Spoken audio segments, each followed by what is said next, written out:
दादा आता खाली 16 जागा राहिल्या, 16 जागांसाठी तुमचे उमेदवार आहेत का? कारण मंत्र्यामध्ये बऱ्याच पक्षांना स्वतःची पॅनल सुद्धा पूर्ण करता नाही आले.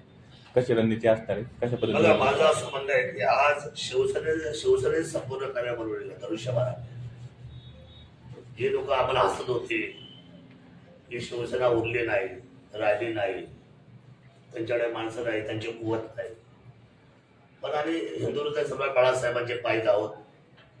आम्ही कृष्णराव वानखेडे साहेबांचे चेले आहोत. आम्ही जमिनीवर बसवून साधारण माणसं आमच्या बरोबर ठेवून आम्ही लढाई लढणारी माणसं आहोत.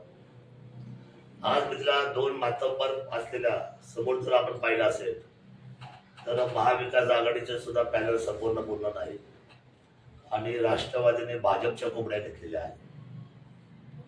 त्यामुळे दोघांच्याही परिस्थिती पॅनलची मंथनकर पाहत आहे आणि मला विशेष वाटतंय की पॅनल ते बनवू शकलं नाही. एक मत ते खाली कमळाला मागणार आणि दुसरं मत ते घड्याळाला मागणार. आमच्याकडे ती परिस्थिती नाहीये. वेळ आणि काळ बदलते. आम्हाला असणाऱ्या माणसांना परमेश्वराने उत्तर दिलेलं आहे. आम्ही खाली बटन दाबणार आहे धनुष्यबाणाचं आणि आम्ही वरती बटन दाबणार आहे धनुष्यबाणाचं. त्यामुळं हा धनुष्यबाण अतिशय महत्वाचा आहे. तो मान सन्मानाचा आहे, सर्वसामान्यांच्या स्वाभिमानाचा आहे आणि मंत्रकर्त्याला न्याय देतो. काय वाटतं साहेब, सर्व उमेदवार तुमचे विजयी होतील या पॅनलचे? 100% विजय. माझा विश्वास आहे. ही लढाई मोठ्या लोकांच्या विरोधात आहे. ही लढाई आमच्या फाटक्या लोकांची आहे.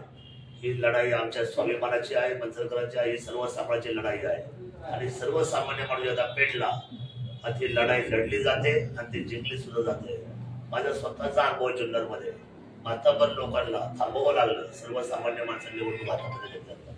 मी एकमेव अपक्ष आमदार महाराष्ट्र राज्यातून निवडून गेलो आणि मंत्रकर सर्वसामान्यांची कास पकडते. दत्ता भाऊला रोज करोडामध्ये लोकांना जीवदान देताना रोज मरताना पाहिलेले. हा माझ्या माणसाने स्वतःच्या छातीचे ढाल केलेली करोनामध्ये मी पाहिलेली आहे. माझे 39 पेशंट जुन्नरमधून त्यांनी स्वतः वाचवलेले आहेत आणि 2 लोकांना तो वाचवू शकलो तर त्याला आर्मी डान्स सुद्धा त्याने दिलाय. त्या कुटुंबाची माणसं सुद्धा इथं आले नव्हते. असा माणूस ज्या वेळेला या पॅनलचं नेतृत्व करतो, मला असं वाटतं का तिथं शिवधनुष्य ज्यावेळेला प्रामाणिकपणे काम करतं त्यावेळेला सर्वसामान्य माणसाला न्याय हा मिळणारच. आता निवडणुकी 15 दिवसाची माणसं नातं होतं पाहतात, चिन्ह पाहतात. तर मला असं वाटतं सर्वसामान्यांच्या पाठीमागे जर कोण राहणारा कुठली जर संघटना असेल तर ती शिवसेना संघटना आहे. दत्ताभाऊचं काम अतिशय उजवं आहे. त्यांच्या धर्मपत्नी सुद्धा रोज महिलांमध्ये मिसळणार आहेत, वागते आहेत, वागणाऱ्या आहेत आणि आम्ही सगळे मंडळी, मी असेल, आमचे बंधू इथं बसले, जिल्हा प्रमुख सन्मान्य देवीदासजी असेल, रवींद्रजी आमचे थोडंच असतील, आम्ही जी सगळी मंडळी इथं आहोत. मी आपल्याला प्रामाणिकपणे शब्द देतो, इथून मागच्या काळात विकास जो झाला त्याच्यापेक्षा 10 पटीने जलदगतीचा सुंदर विकास आणि आयडॉल मंचर कसला असलं पाहिजे.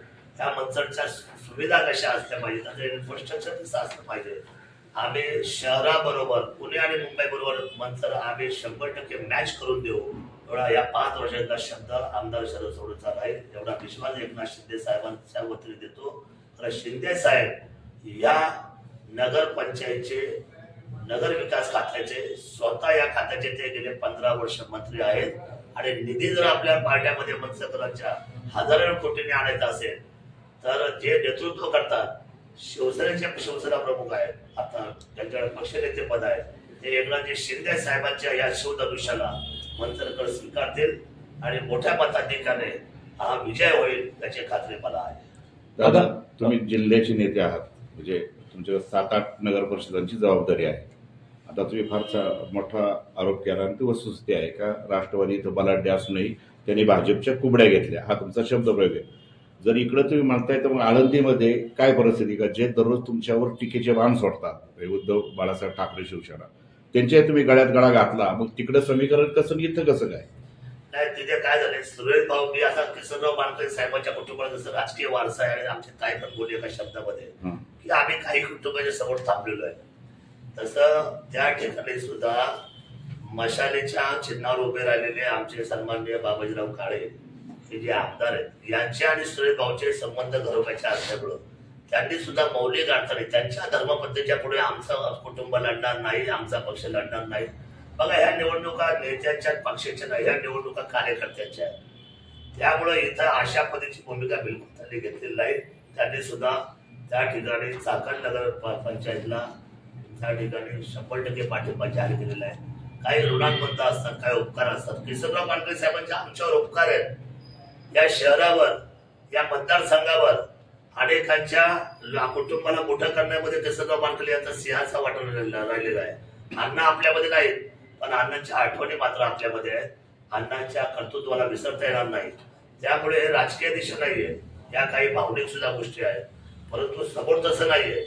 समोर स्वयंपूर्तता असताना, बलाढ्य लोक असताना तुम्हाला इतर पक्षाची तशी कुठं जुळवाजुळवायचे काही कारण असं तुम्ही जुळून घेतलंय. याचाच अर्थ मतदान करताना लोक कसं मतदान करणार? खाली एक चिन्ह त्याचं बटन दाबायचंय, वर एक चिन्ह त्याचं बटन दाबायचंय. इथं मंचरमध्ये मात्र हिशोबरुपये तसं काही झालं नाही. ही तपनेश्वरची भूमी आहे आणि ह्या भूमीला, या महादेवाच्या भूमीला मला खात्री आहे की पहिली उजवी ही शिवसेनेला मिळेल. दादा, तुमचा फ्लॅट, घर, बंगला, व्यापारी गाडे, दुकान, जागा, शेतजमीन, प्लॉट्स विकायचे आहेत का? विकायचे असतील तर आजच आमच्याशी संपर्क साधा. स्थावर मालमत्ता खरेदी विक्रीसाठी आंबेगाव तालुक्यातील विश्वसनीय नाव म्हणजे सीता प्रॉपर्टीज. आमची वैशिष्ट्ये: जलद व्यवहार, तुमच्या प्रॉपर्टीजची योग्य किंमत, मालक व ग्राहक यांच्यात समोरासमोर पारदर्शक व्यवहार. आमचा संपर्क 7972 82 24 33 व 80 10 25 09 54.